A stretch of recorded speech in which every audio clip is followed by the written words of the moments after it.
नमस्कार, आप देख रहे हैं एबी स्टार न्यूज़। मैं हूं आपके साथ सपना वर्मा।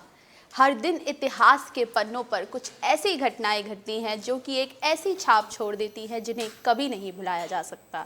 और उसी पर आधारित है हमारा ये पूरा कार्यक्रम, जिसका नाम है एक किस्सा दिन का हिस्सा। तो चलिए बढ़ते हैं हमारे पहले किस्से की तरफ। हमारा पहला किस्सा जुड़ा हुआ है उपभोक्ताओं से। आज का दिन उपभोक्ताओं के लिए यानी कि हम सभी के लिए बेहद खास है। सुई से लेके घड़ी तक हम अपनी रोज की दिनचर्या में कुछ ना कुछ सामान, कुछ ना कुछ वस्तुएं ऐसी होती है जो खरीदते हैं। तो आज का दिन हम सभी के लिए क्यों खास है, चलिए इस पर एक नजर डालते हैं। आइए जानते हैं आज क्या है खास। खंगालते हैं इतिहास के पन्ने। भारत में 24 दिसंबर को यानी कि हर साल आज ही के दिन को राष्ट्रीय उपभोक्ता दिवस के रूप में मनाया जाता है, क्योंकि उपभोक्ताओं को शोषण से बचाने के लिए आज ही के दिन साल 1986 को उपभोक्ता संरक्षण अधिनियम 1986 लागू किया गया था। इसके बाद इस अधिनियम में साल 1991 और साल 1993 में संशोधन किए गए। उपभोक्ता संरक्षण अधिनियम को आधिकारिक, कार्यत और प्रयोजनपूर्ण बनाने के लिए दिसंबर 2002 में एक व्यापक संशोधन लाया गया और 15 मार्च साल 2003 में इसे लागू किया गया। परिणाम स्वरूप उपभोक्ता संरक्षण नियम साल 1987 में भी संशोधन किया गया और 5 मार्च साल 2004 को इसे अधिसूचित किया गया। भारत में पहली बार वर्ष 2000 में इसे मनाने की शुरुआत की गई। ये दिवस भारत में हर साल ऐसे ही मनाया जाता है। भारत सरकार ने उपभोक्ता के हितों की रक्षा करने और उनके अधिकारों को बढ़ावा देने के उद्देश्य से उपभोक्ता संरक्षण अधिनियम बनाया था। ये दिवस उपभोक्ता आंदोलन को अवसर प्रदान करता है और उसके महत्व को उजागर करता है। इसके साथ ही उपभोक्ता को अपने अधिकारों और जिम्मेदारियों के प्रति जागरूक और प्रेरणा भी देता है।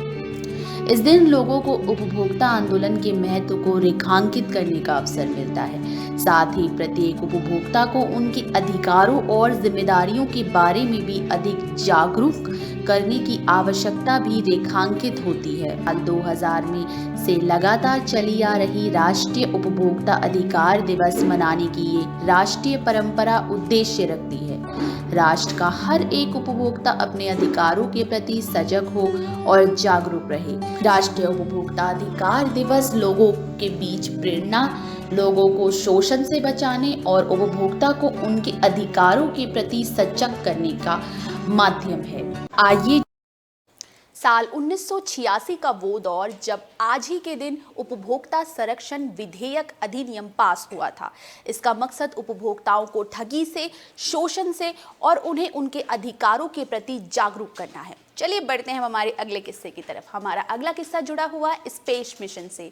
तो आज के दिन कौन से स्पेस मिशन की शुरुआत हुई थी और आखिर क्यों और कैसे इसकी शुरुआत हुई, चलिए इस पर एक नजर डालते हैं। आज ही के दिन साल 1968 में इंसान ने अपोलो 8 के जरिए पहली बार चांद की कक्षा में प्रवेश किया था। चंद्रमा की कक्षा में पहुंचने वाला ये पहला मानव युक्त मिशन था। नासा का अपोलो 8 6 दिनों का ये मिशन 21 दिसंबर साल 1968 को शुरू हुआ और 27 दिसंबर को ये पूरा हुआ। अपोलो 8 के क्रू में फ्रैंक बोरमैन, जिम लॉवेल और बिल एंड्रस शामिल थे। अपोलो 8 ने क्रिसमस ईव यानी कि 24 दिसंबर को चंद्रमा के ऑप्टिक में प्रवेश किया था और एक नया इतिहास रच दिया था। इस मिशन में शामिल astronaut Frank Borman, Jim Lovell और बिल एंड्रस ने चांद की कक्षा में लाइव ब्रॉडकास्ट किया। इन एस्ट्रोनॉट ने अपने स्पेसक्राफ्ट के अंदर से चांद और पृथ्वी की तस्वीरें खींची। एस्ट्रोनॉट विलियम एंड्रस की खींची ऑथराइज्ड फोटो के कारण ये मिशन दुनिया भर में फेमस हुआ। इस तस्वीर को धरती की अब तक की ली गई सबसे शानदार तस्वीरों में माना जाता है। अपोलो 8 मिशन 27 दिसंबर साल 1968 को ये पूरा हुआ। इसके एक साल बाद अपोलो सीरीज के ही एक मिशन अपोलो 11 के जरिए इंसान पहली बार चांद पर उतरा। 20 जुलाई साल 1959 को नील आर्मस्ट्रॉन्ग चांद पर कदम रखने वाले पहले इंसान बने थे। आज ही अपोलो 8 जिसने चंद्रमा के ऑर्बिट में आज ही के दिन प्रवेश किया था, ये मिशन बेहद सफल रहा और उस वक्त इस मिशन ने एक इतिहास रच दिया। बढ़ते हैं हमारे अगले किस्से की तरफ। हमारा अगला किस्सा पर्यटन का केंद्र कहे जाने वाले दिल्ली के कमल मंदिर से जुड़ा है। तो क्यों जुड़ा हुआ है, चलिए इस पर एक नजर डालते हैं। भारत की राजधानी में स्थित लोटस टेम्पल अपनी अद्भुत कलाओं और वास्तुकलाओं के लिए जाना जाता है। ये मुख्य आकर्षण का केंद्र है। इस मंदिर को भारतीय उपमहाद्वीप का मदर टेम्पल भी कहा जाता है। वहीं ये भारत के प्रमुख पर्यटन स्थलों में से एक है। दुनिया के कोने कोने से सैलानी इस मंदिर की खूबसूरती को देखने आते हैं। कमल के फूल के आकार बना हुआ ये लोटस टेम्पल अपनी खूबसूरती के लिए बहुत सारे आर्किटेक्चर अवार्ड भी जीत चुका है।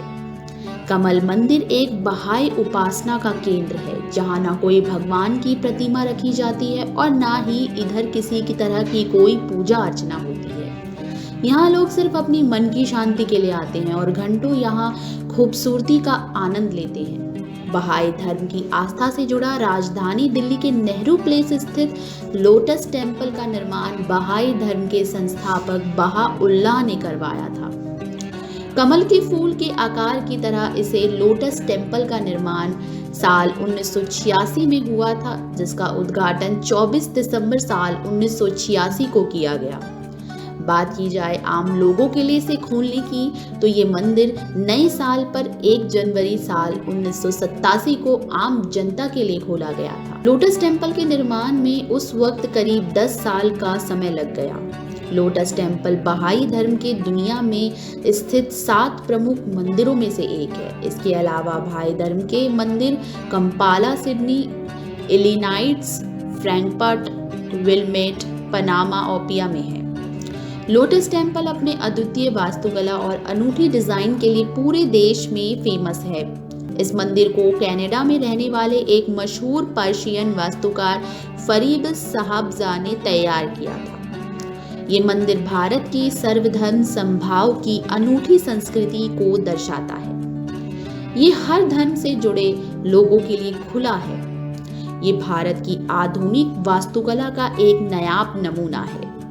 आधे खिले कमल के आकार में संगमरमर की करीब 27 बेहद सुंदर पंखुड़ियों से बना इस भव्य कमल मंदिर के निर्माण में करीब $1 करोड़ की लागत आई थी। वहीं करीब 26 एकड़ जमीन में बना ये मंदिर लोगों के आकर्षण, इसके डिजाइन को देखने के लिए दुनिया के कोने कोने से यहाँ लोग आते हैं। एकता और शांति का प्रतीक इसे माना जाता है। भारत की राजधानी में स्थित लोटस टेम्पल अपनी 1986 का वो दौर जब बहाउल्लाह ने इसकी स्थापना करवाई। कमल मंदिर का निर्माण कार्य शुरू हुआ और आज ही के दिन साल 1986 को इसका उद्घाटन किया गया। उद्घाटन के बाद ये 1 जनवरी से तमाम जितनी भी आम जनता है उनके लिए इसे खोला गया। कमल मंदिर की खूबसूरती देखते ही बनती है। इसे पर्यटकों के देश के कोने कोने से, ये एक ऐसा पर्यटन स्थल है जहां देश के कोने कोने से लोग आते हैं।